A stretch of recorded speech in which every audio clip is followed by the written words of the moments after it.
그렇죠. 요즘에 키 크는 영양제가 너무 많이 나오는 것 같아요. 그 키에 대한 관심이 그만큼은 많다는 얘기기도 하고, 주변에 보면은 뭐 다 키 큰 사람밖에 안 보이는 것 같아도 평균 키 이상이 절반이면 평균 키 이하도 절반이거든요. 키가 작은 아이들도 그 눈에 띄게 또 더 증가하는 것 같기도 하고.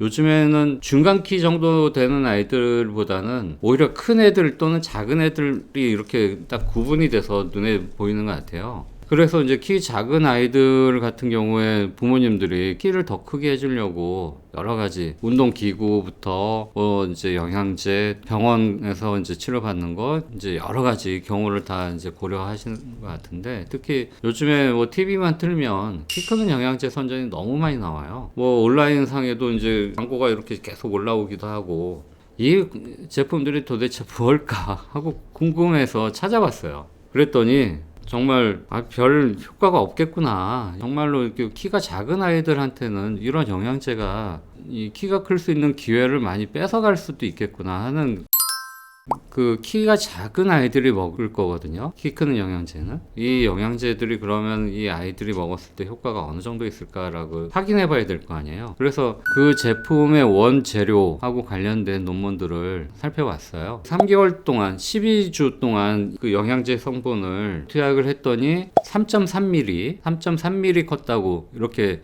결과가 나왔어요. 1년으로 따지면 곱하기 4 하면 1.3cm 정도 되겠죠. 1.3cm 1년 동안 더 크는 효과가 있다라고 하면 1년에 5cm도 잘 안 크는 애들, 4cm 겨우겨우 크는 애들이 그 영양제를 섭취를 하고 1년 동안에 한 5cm 좀 넘게 크면 나쁘지 않겠다라고 판단은 돼요. 그런데 이 같은 재료를 가지고 6개월, 24주 동안 투약을 했더니 12주 투약을 했을 때보다 한 2배는 나와야지 정상일 거 아니에요. 2배가 안 나와요. 24주를 했더니 2.9mm, 0.3cm도 안 커요. 그러니까 12주 투약한 것보다도 안 큰 거예요. 그냥 자연 상태에서 6개월 동안 크는 애들하고 비교했을 때 6개월 동안 먹인 아이가 겨우 0.3cm 밖에 안 큰 거예요. 그럼 1년 동안 몇 cm 크느냐? 0.6cm 크는 거예요. 1cm가 안 되는 거예요. 그럼 이 결과가 뭐냐? 이 결과를 왜 발표했을까? 근데 저 같으면 폐기하고 다시 연구를 했을 수도 있겠는데, 이 연구하신 분들은 어떤 이유에서 모르겠지만 그대로 발표를 하신 거예요. 키 크는 영양제는 키가 작은 아이들이 먹게 된단 말이에요. 키가 작은 아이들은 1년에 4cm가 잘 안 크는 애들이에요. 이 아이들이 평균 키까지 크려면 적어도 1년에 7, 8cm 이상 커야지 평균 키를 따라가거든요. 1년에 7, 8cm 커야 되는 그 시기에 이 영양제를 먹으면서 키가 1년 동안 1cm 정도밖에 안 큰다. 그러면 따라갈 수 있겠어요? 1cm 이상 커도 따라가기 힘든데? 그래서 문제가 된다.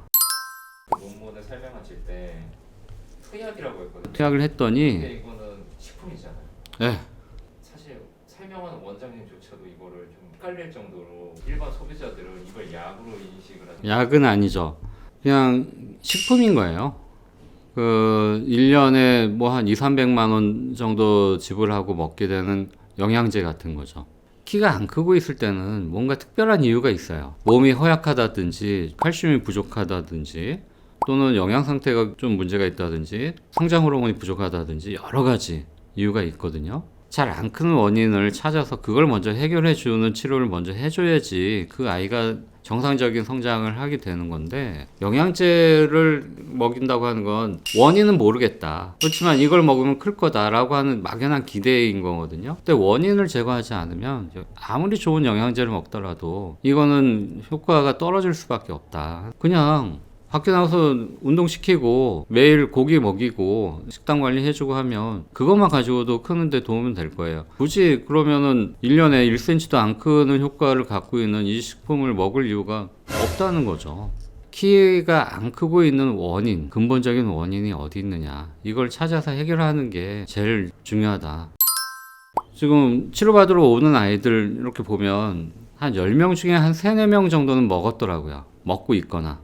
저번에 의학 담당 기자분하고도 이렇게 얘기를 한 적이 있는데, 그 기자님 자녀도 먹고 있더라고요. 일반 소비자들은 이 광고만 봐서는 잘 몰라요. 저 같은 전문가, 그러니까 성장 관련해서 계속 이렇게 이제 리서치를 하고 관련 연구 논문 이렇게 찾아보는 이 정도 관심이 있어야지만 본질을 조금 더 알 수 있는 건데 일반 소비자들은 모르죠. 특히 부모님, 아이가 일단 잘 안 크고 있어요. 그러면 지푸라기라도 잡는 심정으로 고르는 거거든요. 키가 안 크고 있으면 아이들한테 뭐라도 더 해주고 싶은 게 기본적인 마음이니까, 그래서 이제 주변에서 하는 얘기, 소문 뭐 이런 거에 더 예민해질 수밖에 없고, 그러다 보니까 뭐 TV 광고 나오는 거 저거 한번 해볼까 하는 마음이 들 수도 있고. 근데 우선은 전문적인 성장 클리닉에 가셔서 검사부터 받아보시라고 권해드립니다. 일단 왜 안 크는지를 먼저 확인해 봐야지 그 다음 대안이 생기는 거거든요. 검사를 다 해본 뒤에 키가 안 크는 이유를 확인한 후에 그 중에 영양이 부족할 경우에 영양제를 선택하는 거고요. 영양은 전혀 관계가 없는데 뭐 다른 이유 때문에 키가 안 큰다? 그러면 다른 이유를 해결해 주는 거예요. 그래서 제일 먼저 검사를 해보고 거기에 맞춰서 적절한 상담을 하고 치료를 진행하면 좋겠다, 이렇게 말씀드립니다.